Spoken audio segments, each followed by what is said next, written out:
জলপাইগুড়ি ও আলিপুরদুয়ার জেলা কমিটির যৌথ উদ্যোগে।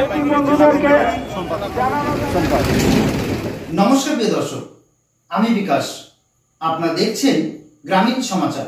3 দফা দাবিতে ড্রাগ কন্ট্রোল অফিসে ডেপুটেশন জমা দিল গ্রামীণ চিকিৎসক সংগঠন। এদিন জলপাইগুড়ি ও আলিপুরদুয়ার জেলার গ্রামীণ চিকিৎসকদের উপস্থিতিতে ডেপুটেশন প্রদান করা হয়। উল্লেখ্য, গ্রামগঞ্জে দিবারাত্রিকালীন স্বাস্থ্য পরিষেবা দিয়ে থাকেন এই গ্রামীণ চিকিৎসকেরা। যদিও কোভিডকালীন সময়ে গ্রামগঞ্জের স্বাস্থ্য পরিষেবায় অগ্রণী ভূমিকা পালন করেছেন গ্রামীণ চিকিৎসকরা বলে গ্রামীণ চিকিৎসকদের দাবি।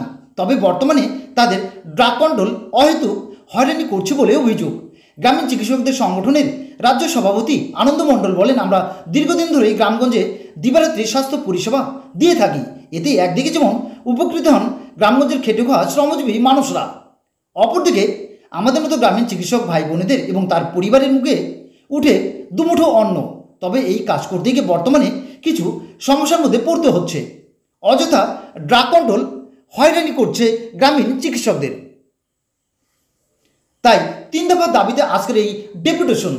দাবিসমূহ হলো, গ্রামীণ চিকিৎসকদের প্রয়োজনীয় ন্যূনতম ওষুধ রাখার অনুমতি দিতে হবে, গ্রামীণ চিকিৎসকদের আধুনিক ঔষধ বিজ্ঞানের প্রশিক্ষণ দিতে হবে, গ্রামীণ চিকিৎসকদের ড্রাগ কন্ট্রোলের হয়রানি বন্ধ করতে হবে।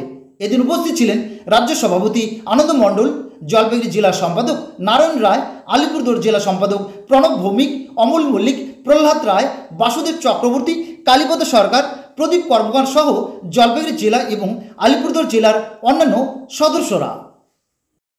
আজকে কোথায় কি উদ্দেশ্যে আপনাদের কর্মসূচি?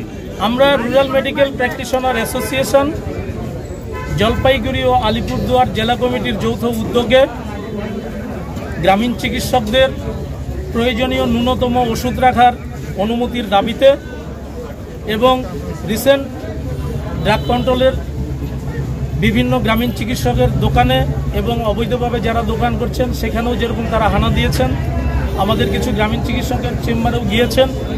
গ্রামীণ চিকিৎসকরা অবৈধভাবে ওষুধ রাখছেন এভাবে বলে যে প্রচার বাইরে আসছিল, মিডিয়াতে আসছিল, এই বিষয়গুলো ওনাদের সাথে জানা বোঝা এবং আমরা যে গ্রামীণ চিকিৎসার সাথে যুক্ত, আমরা পুরোটাই বেআইনি কাজ করি এটা আমরা জানি, কিন্তু গ্রামে গঞ্জে সরকারি স্বাস্থ্য পরিষেবার অপ্রতুলতার জায়গাতে আমরা মানুষের আপৎকালীন চিকিৎসা পরিষেবা যেটা দেই তার প্রয়োজনীয় ওষুধ আমাদের সঙ্গে রাখতে হয়। এটা আমরা যে শুধু ব্যবসার কারণেই রাখি বিষয়টা এমন নয়, আমাদের কাজের একটা গুরুত্বপূর্ণ অঙ্গ হিসাবে আমরা মানুষকে যে জরুরি পরিষেবা দেই সেই পরিষেবার অঙ্গ হিসেবেই আমাদের এই ওষুধ রাখা। কিন্তু এখানে আমাদের মধ্যেও কিছু বন্ধু আছেন যারা এই ওষুধ রাখাটাকে এমন একটা জায়গায় নিয়ে গেছেন যেটা হয়তো অনেকের চোখে লেগেছে। এটাও যে তারা জেনে বুঝে করছেন আমরা সংগঠনগতভাবে এটাও মনে করি না, কারণ আমাদের জন্য সরকারিভাবে গ্রামীণ চিকিৎসকরা কতটুকু ওষুধ রাখবেন, কতটুকু ওষুধ মজুত করবেন, কি কি ওষুধ ব্যবহার করবেন, কি কি করবেন না, সুনির্দিষ্টভাবে সরকারিভাবে কোনো গাইডলাইন নেই। ফলে এই বিভ্রান্তিতে আমাদের বন্ধুরা অনেকেই তাদের প্রয়োজন মতো তাদের স্টকটা কম বেশি রাখেন। সেই বিষয়টা জানা বোঝার জন্য আমরা আমাদের ঊর্ধ্বতন কর্তৃপক্ষ ড্রাগ কন্ট্রোলারের সঙ্গে আমাদের 3টি দাবি নিয়ে এসেছিলাম যে আমাদের ন্যূনতম প্রয়োজনীয় ওষুধটা আমরা যেন রাখতে পারি তার অনুমতি দেওয়া হোক, আমাদের আধুনিক ওষুধ বিজ্ঞানের প্রশিক্ষণ দেওয়া হোক, আমরা যাতে আরও যুক্তিপূর্ণভাবে মানুষকে প্রয়োজনীয় ওষুধটা রাখতে পারি, আর ড্রাগ কন্ট্রোলের পক্ষ থেকে গ্রামীণ চিকিৎসকদের চেম্বারে যেভাবে যাওয়া হচ্ছিল সেটা নিয়ন্ত্রণ হোক। এতে আমাদের গ্রামীণ চিকিৎসক বন্ধুদের মধ্যে একটা আতঙ্কের পরিবেশ হয়ে গেছে যে এভাবে ড্রাগ কন্ট্রোল গিয়ে চেম্বার বন্ধ করতে বলছে, আমরা তাহলে কি করব। সেই বিষয়গুলো নিয়ে ওনাদের সাথে আমরা আমাদের দাবিপত্র রেখেছি। বললাম কি আশ্বাস দিয়েছেন? গঠনমূলক আলোচনা হয়েছে। ওনারা প্রথম আশ্বস্ত করেছেন আমাদের গ্রামীণ চিকিৎসক হিসাবে আমাদের পরিষেবা দেওয়ার ক্ষেত্রে ওনাদের কোনো আইনি বাধা নেই। ওনাদের কাছে প্রশাসনিকভাবে নির্দেশ আছেন যে দোকানগুলো, যে বন্ধুরা প্র্যাকটিসের বাইরে গিয়ে দোকান হিসেবে বসে পড়েছেন, এর মধ্যে আমরা যতদূর জানি আমাদের রুরাল মেডিকেল প্র্যাকটিশনার অ্যাসোসিয়েশনের সদস্য সংখ্যা খুব ব্যতিক্রমী অল্প কিছু আছেন বাকি যারা করছেন তারা রুরাল মেডিকেল প্র্যাকটিশনার নন, তারা এই গ্রামীণ চিকিৎসকের নামটাকে ঢাল করে তারা এই ব্যবসার সুযোগটা নিয়ে নিয়েছে। আর এই জায়গাটাতে দেখা দেখি অনেকেই ধরে নিয়েছেন যে গ্রামীণ চিকিৎসক নামটা থাকলে বোধহয় এভাবে ওষুধের দোকান করা যায়, কারণ সরকারি নিয়ন্ত্রণ কোনো নির্দিষ্ট গাইডলাইন না থাকাতে এটা একটা ব্যাপক আকার নিয়ে নিয়েছে।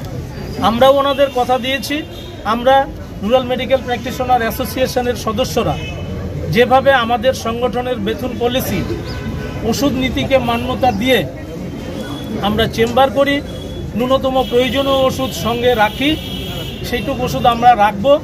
আইন আমাদেরকে বাধা দিলেও আমাদের রাখতে হবে, কারণ আমাদের চিকিৎসা পরিষেবা দেওয়াটাও যেমন বেআইনি, ওষুধ রাখাটাও বেআইনি। ওষুধ বাদ দিয়ে একজন গ্রামীণ চিকিৎসকের কোনো অস্তিত্ব বা প্রয়োজনীয়তা বা কোনো গুরুত্ব সমাজে নাই। আমরা পুরো কাজটাই বেআইনি করি, সরকার চাইলেও এই বেআইনি কাজ আমরা করি, না চাইলেও করি, আগামী দিনে করব। আমার জন্য করব, আমার পরিবারের জন্য করব, আমার যে আত্মীয় স্বজন রুগী যারা আমরা গ্রামীণ চিকিৎসকরা বলছি, রুগী আমাদের পরম আত্মীয় পরম বন্ধু, যারা আমাদেরকে গ্রামীণ ডাক্তার তৈরি করেছেন, যাদের সমর্থনে এই বেআইনি কাজ করে আমাদের জীবিকা চলে, তাদের প্রয়োজনে আমরা প্রয়োজনীয় পরিষেবা বজায় রাখব, আমাদের প্রয়োজনীয় ওষুধ সঙ্গে আমরা রাখবো, এই কথা ওনাদের আমরা বলেছি। বলছিলাম দাদা আপনার নাম আর পরিচয়। উনি বলেছেন আমাদের গ্রামীণ চিকিৎসকরা প্রয়োজনীয় ওষুধ রাখবে, তাতে ওনাদের কোনো আপত্তি নাই, চেম্বার থাকবে। কিন্তু যারা দোকান করেছেন এর মধ্য দিয়ে আমাদের গ্রামীণ চিকিৎসক বন্ধুদের সতর্ক করছি, যারা গ্রামীণ চিকিৎসক বন্ধুদের নাম ব্যবহার করে ঢাল করে বেআইনিভাবে ওষুধের দোকান খুলে বসে আছেন, বা যদি কোনো গ্রামীণ চিকিৎসক বন্ধুর প্রচুর ওষুধের প্রয়োজন হয়, সবার জন্য একটা বার্তা আরএমপি পক্ষ থেকে, আপনারা প্রয়োজনীয় লাইসেন্স করুন, আইনকে মান্যতা দিন। আর গ্রামীণ চিকিৎসকদের স্বীকৃতি, ন্যূনতম ওষুধ রাখার স্বীকৃতি, আইনি স্বীকৃতির দাবিতে গ্রামীণ চিকিৎসকদের আন্দোলন যেভাবে 35 বছর থেকে চলছে, আগামী দিনে যতদিন আমাদের এই দাবি পূরণ না হবে, আমরা অন্নদাতা চিকিৎসকের জন্য, আমাদের শ্রমজীবী মানুষের জন্য, গ্রামীণ চিকিৎসকের জন্য আরএমপি এর লড়াই লড়বে। আগামী দিনে এই লড়াই আরও বৃহত্তর রূপ নেবে, আমাদের এই আন্দোলন চলবেই। আনন্দ মণ্ডল, রুরাল মেডিকেল প্র্যাকটিশনার অ্যাসোসিয়েশনের রাজ্য কমিটির সভাপতি। অনেক দফা দাবি ছিল এবং দাবির পরে আপনাদের কতটা সফলতা হলো কি বলবেন? আমাদের 3 দফা দাবি ছিল। আমাদের সংগঠনের যে দাবি ডাক কন্ট্রোলের ডেপুটেশন, আজকে আমাদের সার্থক হলো, সফল হলো। যেটা আমরা প্রায় 1600 লোকের মতো জমায়েত হয়েছি আলিপুর জেলা এবং জলপাইগুড়ি জেলার পক্ষ থেকে। আমাদের 3টা দাবি ছিল, ডাক কন্ট্রোলের হয়রানি আমাদের দোকানে গিয়ে এবং আমাদের ওষুধ রাখা নিয়ে, ওনাদের যে দ্বিমত, এই বিষয় নিয়ে আমাদের সাথে আলোচনা হলো, সুন্দরভাবে ওনাদের সাথে আলোচনা হলো, ওনার সুপরামর্শ আমরা পেলাম এবং আমাদেরও দাবি দাবাগুলো ওনাদের কাছে পৌঁছে দিতে পেরেছি। আগামী দিনে আমরা ওনাদের সাথে এই বিষয় নিয়ে সংঘবদ্ধ হয়ে আমরা এই আগামী দিনে কাজ করব। আজকে যে ডাককন্ট্রোল যে প্রতিশ্রুতি, এটাতে আপনি খুশি? আমাদের দাবি হয় সেটা আমাদের অনেকটাই সংযত হয়েছেন ওনারা।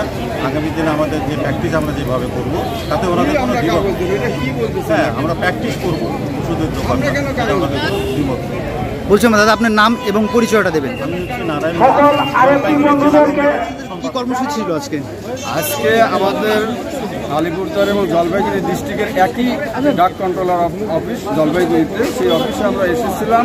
কিছুদিন আগের থেকে আমরা দেখতে পাচ্ছি আমাদের গ্রামীণ চিকিৎসকদের উপরে ওষুধ রাখা নিয়ে একটা হয়রানি চলছিল। মানে কীরকম হয়রানি সেটা যদি বলেন। সেটা হলো যাচ্ছেন, ওষুধ দেখছেন, দোকানটাকে বন্ধ করে দিচ্ছেন, কিন্তু আমাদের গ্রামীণ চিকিৎসকদের যারা চিকিৎসা করেন তাদের ন্যূনতম কিছু ওষুধ রাখতে হয়, কারণ তারা দিন রাত দিবারাত্র রোগী পরিষেবা দেন। এবার যারা ওষুধ বা চিকিৎসার জন্য আসেন, তারা এখান থেকে প্রেসক্রিপশন করে নিয়ে 3 কিলোমিটার দূরে গিয়ে ওষুধ আনা তাদের পক্ষে সম্ভব না। সেই আপৎকালীন আমাদের কিছু ওষুধ দিতে হয়। আমরা এসেছিলাম যে আমাদের গ্রামীণ চিকিৎসকরা ন্যূনতম কতগুলো ওষুধ রাখতে পারবেন, তার একটা অনুমতির জন্য। বলছিলাম ছিল আমাদের আজকের মূল বিষয়বস্তু। তো বলছিলাম আপনার নাম এবং পরিচয়টা দেবেন। আমার নাম প্রণব ভৌমিক, আলিপুরদুয়ার জেলা কমিটির সম্পাদক।